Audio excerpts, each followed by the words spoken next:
Her står vi foran Turbinehallen, Næstveds kommende movementhal. Et hus til dans, cirkus, parkour, fysisk teater, hvor at hele provinsens kreative talent kan blomstre op igennem beton.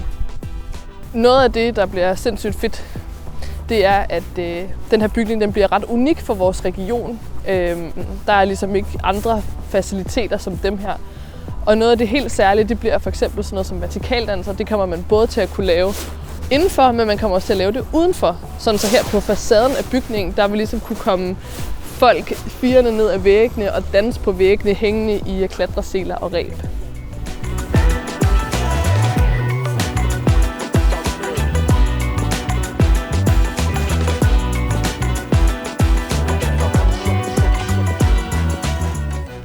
Her der træder vi ind i den ene af de 2 sale, der kommer til at være her i Turbinehallen.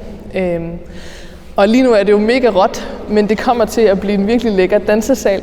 Og så kommer der også til at være sådan en stor truss i loftet, så vi kan lave forskellige cirkusdiscipliner herinde. Der skal selvfølgelig laves trægulve, der skal males, der skal sættes noget nyt lys op, og så skal der bygges den her truss, så man kan hænge alle de her discipliner fra. Det er jo selvfølgelig mega råt, sådan som det står lige nu, men det er også vigtigt for os ligesom at beholde den rå energi, der er. Det giver jo sådan lidt Berlin-vibes. I dag bliver papiret tørret på de store tørrecylinder, mens de kører.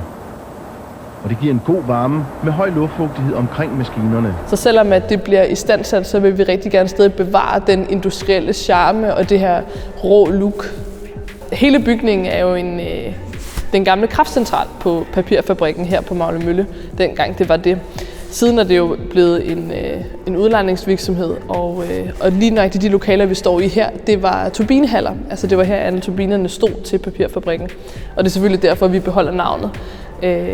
Selvom at det kommer til at have en anden funktion, så vil det stadig være turbinehallerne. Noget af det, der også er lidt særligt ved den her bygning, det er jo, at det hele ligger på første sal. Det vil sige, at den her dør, den åbner faktisk ud til en platform, hvor der så bare er hul ned, eller hvad man skal sige. Der er bare frit fald ned. Det betyder jo, at vi skal være rigtig kreative med at få ting op og ned, og det ene og det andet. Til gengæld så er der ikke et ondt ord at sige om udsigten. Og det er så her, man kan kigge ud over Maglemølle. Man kan lige tage et kig om til ungdomsskolen, over til Maglemølles hovedkontor. Og så kan man jo ellers følge med i, hvad der ellers sker udvikling herude. Det her, det er så store sal, og det er her, vi kommer til at have et helt særligt gulv, der bliver lagt ned i den her ende. Og så kommer der til at være en lille parkourpark her. Og så i den her store, flotte industrikran, originale industrikran, kommer vi til at lave rig fra, så man vil kunne lave cirkusdiscipliner fra den her flotte kran. Så kommer der også til at være en loungekrog, fordi det er også vigtigt, at man kan mødes og samles her. At der skal ligesom også være noget fællesskab med faciliteter. Og kranen er faktisk stadig aktiv, altså den kan stadig køre på tværs af lokalet, så man kan rykke den og ligesom rykke de her punkter i den her industrikran, og det synes jeg også er virkelig fedt. En af de mere interessante udfordringer, der er ved at bruge sådan en gammel industrilokal her, det er jo for eksempel det her sindssygt smukke, men buede loft, hvor der skal sættes lys og rig op. Og det er noget af det, som kræver lidt ekstra indsats i et lokale som det her, hvor man gerne vil bevare den industrielle sjæl og charme, men at det stadig skal være funktionelt. Noget af det unikke ved Turbinehallen er også dens lokation, fordi cirkus og parkour og de her discipliner, de kræver mange kvadratmeter, de kræver højt til loftet, og det er sindssygt svært at finde centralt. Men det kan man altså her på Maglemølle, som ligger her på Næstved Havn, lige et stenkast fra bymidten. Og det er helt unikt, at vi kan samle de her discipliner i så gode rammer, så tæt på centrum. Turbinehallen skal fungere på flere forskellige planer. Det skal i dagtimerne fungere for de professionelle, der udvikler den her type scenekunst, og som lige nu ikke har haft en platform i Næstved at udøve det i. Så skal det i aftentimerne være for foreninger, for unge, for frie brugere.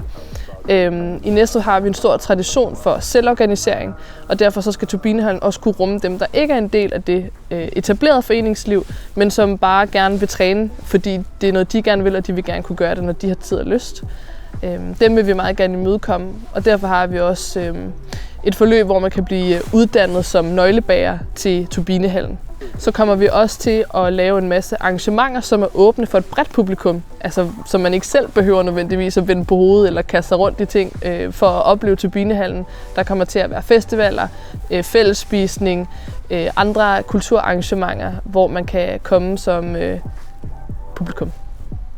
Turbinehallen bliver et kulturelt fyrtårn for Næstved og for Sydsjælland. Med den rette renovering, så kan det virkelig være et nyt fællesskab, et nyt hjemsted for en masse udøvere, helt fra børn, unge og op til professionelle, der kan samles her og endelig have faciliteter og et sted, der er deres.